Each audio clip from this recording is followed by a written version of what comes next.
مفتی صاحب اسلام میں بیوی کے حقوق کیا ہیں؟ برائے مہربانی مختصر وضاحت کریں۔ پہلا حق یہ ہے کہ اس کو کے لیے مناسب گھر کا انتظام کرے، سمجھتے ہو، جس طرح کا گھر اس نے اپنے خاندان میں دیکھا ہے۔ آپ کی آمدن بھی دیکھی جائے گی اور اس کا خاندان بھی دیکھا جائے گا، تو اس کے حساب سے مناسب سا اس کو گھر دیا جائے، گیس بجلی کا بل دیا جائے۔ اگر وہ ایسے خاندان میں ہے کہ ان خاندان میں ایئر کنڈیشن کے بغیر رہنے کا رواج نہیں ہے، تو آپ کو ایئر کنڈیشن کا انتظام بھی بولتے کیوں نہیں کرنا پڑے گا، کیونکہ قرآن کہہ رہا عاشروہن بالمعروف، تو ہر ایک کا عرف دوسرے سے مختلف۔ اگر وہ ایسے خاندان سے تھی کہ ان کے ہاں ایئر کنڈیشن کے بغیر لڑکیاں گھروں میں گزارا نہیں کرتی تھیں، ایسے خاندان سے آئی ہے، تو گھر میں آپ کو پراپر اے سی کا انتظام بھی بولو نا کر کے دینا پڑے گا۔ اگر وہ ایسے خاندان سے آئی ہے کہ جس خاندان میں لڑکیاں گھروں کے کام خود نہیں کرتی بلکہ نوکر رکھے ہوئے ہوتے ہیں، بعض بڑے مالدار لوگ ہوتے ہیں ان کے ہاں لڑکیوں کا کام سوائے میک اپ اور بیوٹی پارلر کے کچھ بھی نہیں ہوتا، وہاں سارے کام کس نے سنبھالے ہوئے ہوتے ہیں؟ خادموں نے، نوکروں نے، اتنے اونچے خاندان ہیں، تو پھر آپ کو اس کے لیے ملازم کا انتظام بھی، آپ اپنے حقوق اپنی، اب منہ سے آواز نہیں نکل رہی، شادیوں پہ بیان کرتا ہوں سارے نعرے لگا، میں پشاور میں تھا، ایک نے نعرہ لگایا مفتی طارق مسعود زندہ باد، دوسرے نے کہا 4 شادیاں زندہ باد مجھے بڑی ہنسی آئی، میں نے کہا الحمدللہ ان کے دماغ میں 4 شادیاں گھول کے ہم نے پلا دی، بس یہی بہت بڑا مقصد حاصل ہو گیا، ان کو کھوپڑی میں بیٹھ گئی یہ بات، نعرے لگ رہے ہیں بھائی اب تو آپ لوگ نہ لگائیں بڑائے مہربانی بھائی، ویڈیو نہ بنائیں، ٹھیک ہے۔ اچھا خیر، تو کیا تھا، تو اگر وہ ایئر کنڈیشن میں رہنے کی عادت ہے اس کو، تو آپ کو اے سی کا انتظام کر کے دینا پڑے گا۔ اگر نہیں عادت ان کے گھر میں نہیں ہے تو پھر ضروری بھی نہیں، آپ پہ بھی لازم نہیں ہے۔ اگر ان کے گھر میں ملازم کام کیا کرتے تھے تو آپ کو ملازم کا انتظام کر کے دینا پڑے گا۔ اگر ان کے گھر میں رواج یہ تھا، اتنی اونچی فیملی ہے کہ بیویاں شوہروں کے لیے کھانا بولو نہیں پکاتی، بلکہ شوہر کے لیے بھی ملازم اور بیگم کے لیے بھی باہر سے، یہ سسٹم تھا، تو پھر آپ بھی اس سے کھانا بولتے کیوں نہیں پکوا، لیکن نارملی ایسا ہوتا نہیں ہے۔ نارملی درمیانے درجے کے جو خاندان ہوتے ہیں اس میں یہی ہوتا ہے کہ لڑکیاں گھروں کے کام کرتی ہیں، تو اس خاندان سے آئی ہے تو اس کو آپ کی خدمت بھی کرنی پڑے گی، سمجھتے ہو کہ نہیں سمجھتے؟ تو عاشروہن بالمعروف میں کیا دیکھا جائے گا؟ عرف کو، کہ اس لڑکی کے خاندان میں عرف کیا ہے، تو اسی وجہ سے کہتے ہیں کہ جب آپ شادی کرو تو تھوڑا سا اپنی حیثیت سے کم لوگوں میں کیا کرو، تاکہ آپ پر جو حقوق کا برڈن آئے وہ آپ آسانی سے ادا کر سکو۔ جب رشتہ لینے کے لیے جاتے ہیں تو دکان پکوڑوں کی ہوتی ہے، باتیں وہاں بیٹھ کے کروڑوں کی کر رہے ہوتے ہیں تاکہ ہائی پروفائل رشتہ ملے، یہ نہیں پتا ہوتا کہ اس کو افورڈ کرنا غریب آدمی کا کام نہیں ہے، تو جتنی چادر ہے نا اتنی چادر دیکھ کے پاؤں پھیلاؤ، سمجھتے ہو کہ نہیں سمجھتے؟ تو خلاصہ یہ کہ اس کو گھر پرووائڈ کرنا، گیس بجلی کا بل دینا، یہ کس کی ذمہ داری ہے؟ آپ کی۔ اگر آپ نے اس کو الگ کمرہ دیا، پھر بھی ساس اور نند کی بے جا مداخلت ہے، ایک مداخلت بے جا نہیں ہوتی، جائز مداخلت ہوتی ہے، ایک ہے بے جا۔ بے جا کا کیا مطلب ہے؟ جب چاہیں دیور صاحب آ کے کمرہ کھول کے اندر جھانک لیتے ہیں، بیگم بھابھی کیا کر رہی ہے، اس کا اپنا کوئی سیپریٹ کوئی لاکر ہی نہیں ہے، اس کا کوئی اپنی چیزیں رکھنے کا انتظام ہی نہیں ہے، جب چاہیں ساس خام میں، کبھی کبھار تو ہوتا ہے لیکن ہر وقت ہی اس کو کوئی اپنی پرائیویسی نہیں ہے، تو پھر مرد پر لازم ہے کہ اس کو اپنے والدین سے الگ گھر لے کر دے، سمجھتے ہو؟ بعض خاندانوں میں ایسا رواج ہے کہ دیور صاحب جب چاہیں منہ اٹھا کے آ جاتے ہیں، وہ جس حالت میں بیٹھی ہوئی ہے اس کو شرم آتی ہے، سسر صاحب گھس آتے ہیں، بھائی جوان بیٹی بھی جب جوان ہو جائے تو باپ ایسے داخل نہیں ہوتا بیٹی کے کمرے میں، تھوڑا سا نوک کرتا ہے، اس کو سمٹنے کا موقع دیتا ہے، انہوں گھسے چلے آ رہے ہیں، وہ کس حال میں بیٹھی ہوئی ہے، نہیں جی ہمارا گھر ہے۔ اس قسم کی انٹرفیئرنس اگر ہو رہی ہو تو یہ عورت پہ ظلم ہے، سمجھتے ہو؟ تو ایسی صورت میں اس لڑکی کے لیے آپ کو اپنے والدین اور رشتہ داروں سے الگ گھر لے کر دینا بول لو نا, واجب ہے, کیونکہ اس پہ ظلم ہو رہا ہے ایک نوعیت.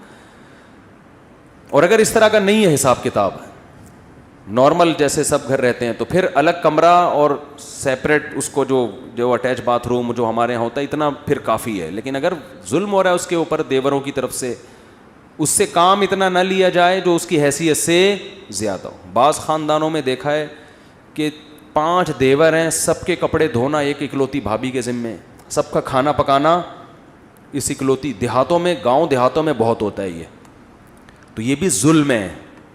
سمجھتے ہو کہ نہیں سمجھتے ہو؟ ایک عورت پہ ایک آدمی نے کہا میری بیوی 18 روٹیاں پکاتی ہے, ابا کے لیے, اماں کے لیے, بھائیوں کے لیے, بہنوں کے لیے, پھر اس کے بعد پھر دکان کے ملازمین کے لیے بھی. یار یہ تو ظلم ہے نا یار, اس ملازمین کے کام اس بیچاری سے کیوں لے رہے ہو آپ؟ تو یہ ہے نان نفقہ. دوسری بات یہ کہ اس کو ٹارچر نہ کرے ذہنی ٹارچر کا مطلب یہ ہوتا ہے بات تمیز سے کرے. گھر میں جب داخل ہو تو حضرت عائشہ فرماتی ہیں ہمارے نبی مسکراتے چہرے کے ساتھ داخل ہوتے تھے.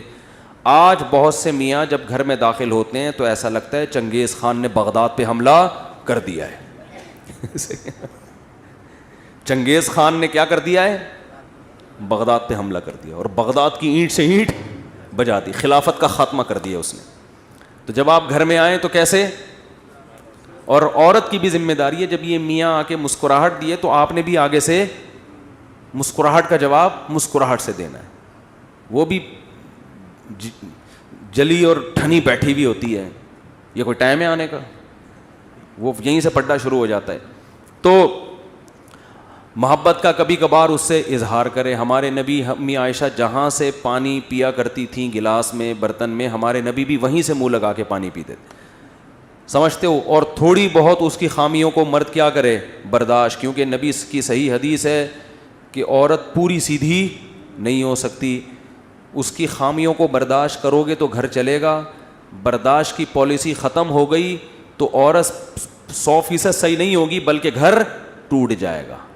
سمجھتے ہو بات کو؟ تو کیا کرنا ہے؟ ایک حد ہے, ایسا نہیں کہ وہ بیچ کے کھا گئی, آپ کو بینک میں رکھوا دیا کہ یہ قسطوں پہ گاڑی چاہیے, رہن کے طور پر میرا میاں رکھا ہوا ہے آپ نے. ٹھیک ہے نا؟ تو یہ پراپر, یعنی کبھی کبھار محبت کا اظہار کرے, اس سے تمیز سے بات کرے. گھر میں گدھوں کی طرح چیخے بولتے کیوں نہیں. ایک آخری بات میں اہم کر دوں, اگر اس میں کوئی عیب ہے طنزیہ لہجے میں اس کی اصلاح نہ کرے. یہ بہت بڑا فالٹ ہے آج کل مارکیٹ میں. مثال کے طور پر کھانا نہیں پکانا آتا تو اس کا طریقہ یہ ہے کہ تم نے کھانا بہت اچھا بنایا ہے, تھوڑا سا یوٹیوب پہ سرچ کرو اور اچھا بنا سکتی ہو. آئی بس. لیکن ہوتا کیا ہے, تمہارے ماں باپ نے کھانا پکانا نہیں سکھایا تمہیں, یہ کیا بنا کے لے آئی. اور سانسیں یہ کام ماشاء اللہ, سوائے ان سانسوں کے جو میرا بیان نہیں سن رہی, سوری, جو میرا بیان سن رہی ہیں, الٹا ہو گیا, جو سانسیں میرا بیان سن رہی ہیں ان کے علاوہ جتنی سانسیں ہیں, جب وہ بہو میں کوئی عیب بیان کرتی ہیں تو طنز کا عنصر اس میں زیادہ. مثال کے طور پر کھانا نہیں, کدو صحیح نہیں گلے, تو وہ یہ نہیں کہیں گی کہ بیٹا یہ بہت اچھا کھانا ہے, تھوڑا سا اگر ٹیمپریچر زیادہ کر لیتی یا تھوڑا ٹائم اور رکھتی تو یہ اور اچھا بن جاتا. یہ اسٹائل, وہ ساس کیسی جس کا اسٹائل یہ ہو, وہ پھر ساس نہیں ہے. اس کا اسٹائل یہ ہوتا ہے, لگتا ہے تمہارے ماں باپ نے تمہیں کدو پکانا بھی نہیں, اب یہ بھی ہمیں ہی کرنا پڑے گا. وہ جل بھن کے نا اس کے دھواں نکلنا شروع ہو جاتا ہے بہو کے. یہاں سے اختلافات کا آغاز شروع. تو وہ بیچاری شریف شرفا ہوگی تو چپ رہے گی, اور اگر پڑھی لکھی ہے, کانفیڈنس ہے اس میں, تو ساس کو بھی اینٹ کا جواب پتھر سے کریں. اچھا تمہاری ماں نے سکھا دیا ہوگا, ہم تو بے وقوف ہیں, ہمیں تو کچھ بھی نہیں آتا.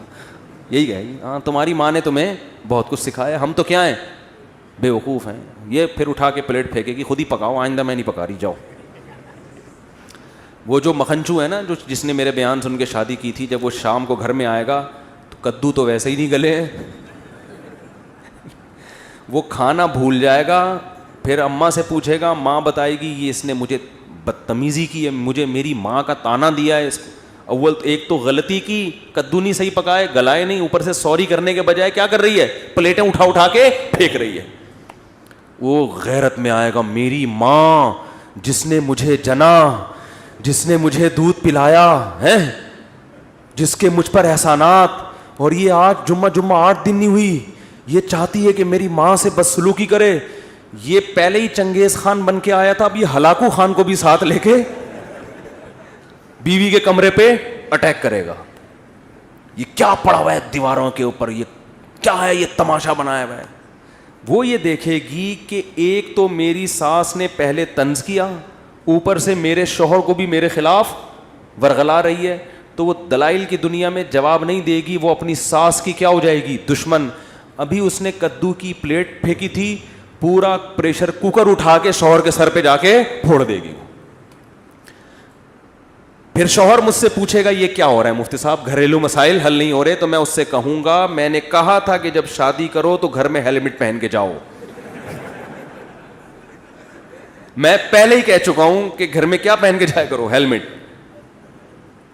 یہ تمہارا قصور ہے, تمہارا جو سر پریشر کوکر سے پھٹا ہے اس کی وجہ کیا ہے, تمہارے پاس اچھی کمپنی کا ہیلمٹ نہیں ہے. اب کسی کا باپ بھی خدا کی قسم بیٹھ کے حل نہیں کر سکتا کہ اس میں غلطی میری ماں کی تھی یا میری بیوی کی. خدا نے آج تک ایسا کوئی مخلوق پیدا, کیونکہ ادھر سے اس کی سنو گے, اس کی سنو گے, آپ کو پتہ ہی نہیں چلے گا پہل کس نے کی ہے. چڑھ چڑھ پڑ پڑ, ادھر سے یہ, ادھر سے. پھر گالیاں مجھے دیتے ہیں کہ یار انہوں نے ترغیب دی تھی, یہ ہمارے گھر میں ہو رہا ہے. تو جب طنزیہ کلام شروع ہوتا ہے نا, طنز, تو معاشرے میں اصلاح بولو نہیں. اور ساسوں کی ہے حالت دیکھو, ان کو چاہیے ماڈرن لڑکیاں پڑھی لکھی, اور گھر کے کام ان سے ایسے کروانے ہیں جیسے گاؤں دیہات کی ان پڑھ لڑکیوں سے ہوتے ہیں. تو جب ماڈرن لڑکی لاؤ گے تو وہ شکر کرو کدو گلا دی, جتنے گلائے ہیں اتنے بھی نہیں گلاتی وہ. تو اگر یہی تھا تو آپ لے آتی کسی دیہاتی کو, اپنی بھتیجی کو, اپنی بھانجی کو, وہ جو بیچاری کہیں رہتی ہے دیہات کی اچھی بھلی خدمت گزار, اس کو لے کے آتے. تو اس لیے جب ایسا معاملہ ہو رہا ہو تو ہم کہتے ہیں بھائی بیگم کو ماں سے کیا کر دو, بولو الگ کر دو. پھر ماں سے بھی محبت سے ملو اور بیگم سے ملو, ان کا آپس میں کنیکشن نہیں ہونے دو. اماں کو تھوڑے تھوڑے دنوں میں بلایا کرو, بیگم کو بولا کرو کدو گلاؤ, میں خود چیک کروں گا گلے کہ نہیں گلے. اماں کی خدمت کرو, اماں یہاں آئیں گی, پھر اماں اپنے گھر میں, ہم اپنے گھر میں. روزانہ خود اماں سے جا کے مل لیا.